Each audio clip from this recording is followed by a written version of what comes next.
There we go. Beautiful.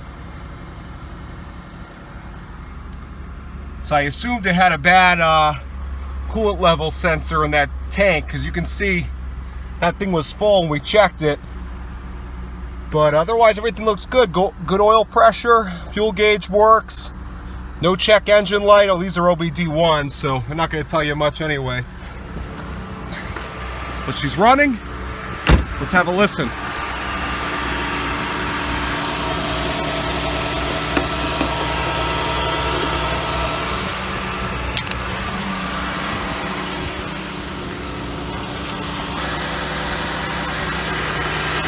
Sounds all right, not too bad.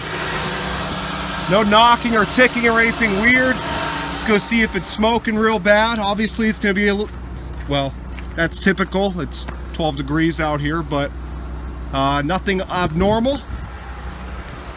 So now I'm gonna let it warm up and I'm going to fill up that tire. Hopefully it takes air and we'll get out of here. All right, I've got that tire hopefully filling up. Got the little compressor on it. We'll check the other ones right now. They look okay.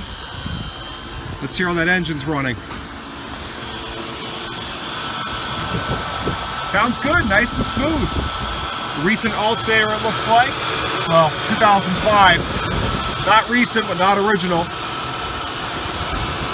Engine sounds very good. So I'm gonna let that fill up and we're gonna get the heck out of here.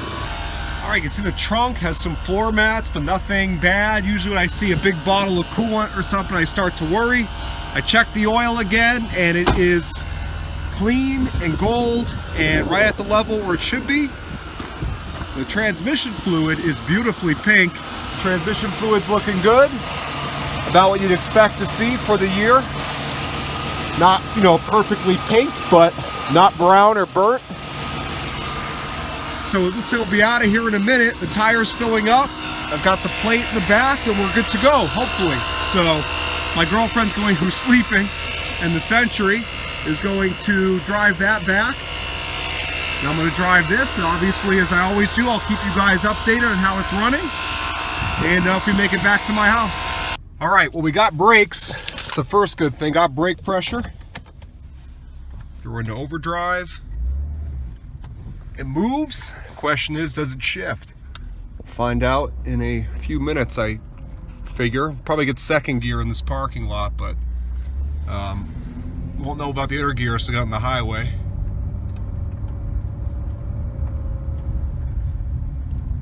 Yeah, I just went to second, just for a second there. There is the Century. My girlfriend's in there. She's gonna follow me. Let me just... You see those were nice and frozen on. Kind of hard to see. I'm going to see if the heat works. That'd be nice if it did. And it seems that it does. At least it blows. We'll see if it comes out hot. The temperature is right about where it should be, at 180. Wow, is this dirty. The windshield.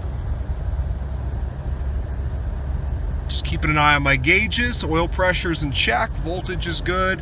Need some gas. But all right, here we go with the highway test. I'm in second gear right now. See if we hit overdrive, and we did. Nice and smooth. The engine's running really well. You can see the temperature's good. Oil pressure's good. And it feels very good so far. Nice and smooth. Excellent. Heat's working good. You can see it already melted all that ice on the windshield. So it seems like we're in pretty decent shape here. I'm going to focus on the road, and as always, I'll tune back in a few more minutes, and we'll see how she's doing. All right, just checking in. I stopped and put some gas in her, and the gas gauge does work. Temperature's been good, oil pressure's good. It started right back up. I shut it off to put the fuel in, and that battery I put in's charged, so fired right up with no hesitation.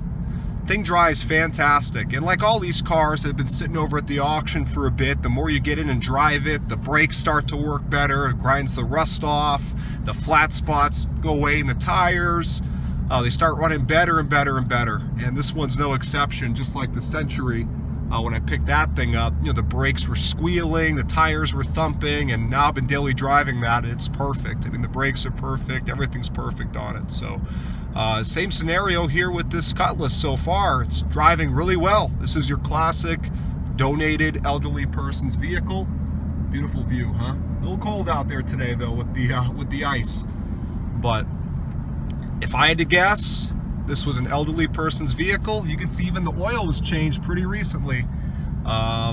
They took good care of it, probably stopped driving, and they just donated it, or maybe they passed away and the family donated it to charity, wrote it off, whatever it may be. But you can see she drives like a dream. So very happy with this one. All right, so let's take a quick look at the Cutlass Supreme and just look at how beautiful and clean this vehicle is. And boy, am I happy that it runs and drives so well. And you can see back here, one of the reasons this vehicle is so clean, got a Palm Beaches dealership sticker. Now, who knows how long it spent in Florida versus being up here. Last time it was titled was in 2005, and that was here in New Hampshire. So maybe that's what was brought up here. Maybe it's always been a snowbird's car, went back and forth and stayed in Florida.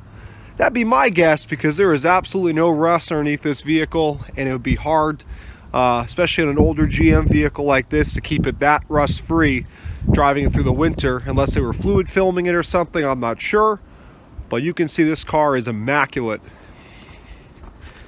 Little rust spot on the hood there where some paint flaked off. You can see it got scratched. I can touch that up, no problem.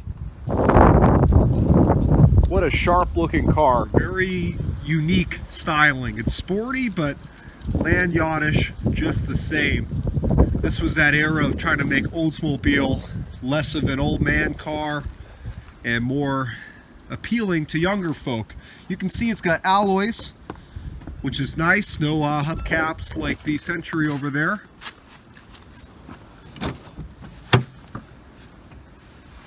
And look at the condition of the interior.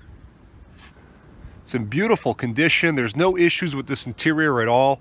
Headliner's perfect. The seats are clean and in great shape. The carpets are spotless. Even has some floor mats.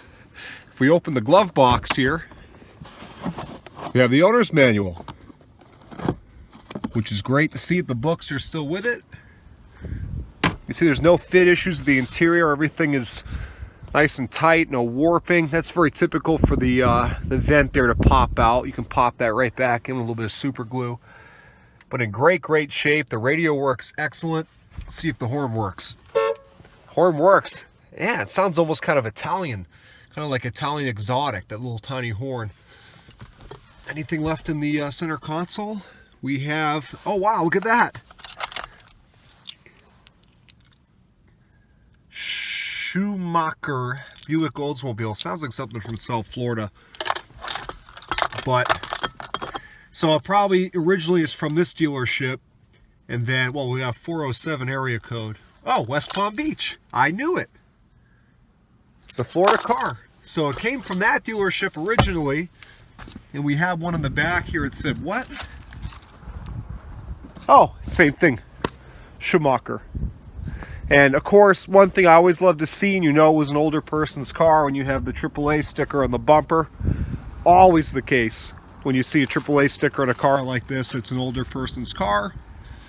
I love the style of these Cutlass Supremes, how the rear glass kind of wraps around and becomes the door, the way they designed it. You can see once again, no rust back here at all. That back seat's in great shape. There's that can of undercoat we found in here. Really nice shape, this car. There is a snow brush, which tells me that it might have been driven in the winter, but someone definitely took effort to keep this car clean, rust-free, and it paid off, at least for me. So, very happy that they did that. Let's go ahead and take a look inside the trunk. Oh, we already did that. We already did. I don't know if you can hear that wind howling, but the wind chill out here is unbearable. So I'm gonna walk around the car quickly one more time, and I'm gonna call it a day with the YouTube video. And I'll put this up for you guys tonight, hopefully. Tires are in good shape. Good tread. I believe the fronts match and the rears match. We'll double check on that. Actually, they're all the same. Ultrex, whatever, some weirdo.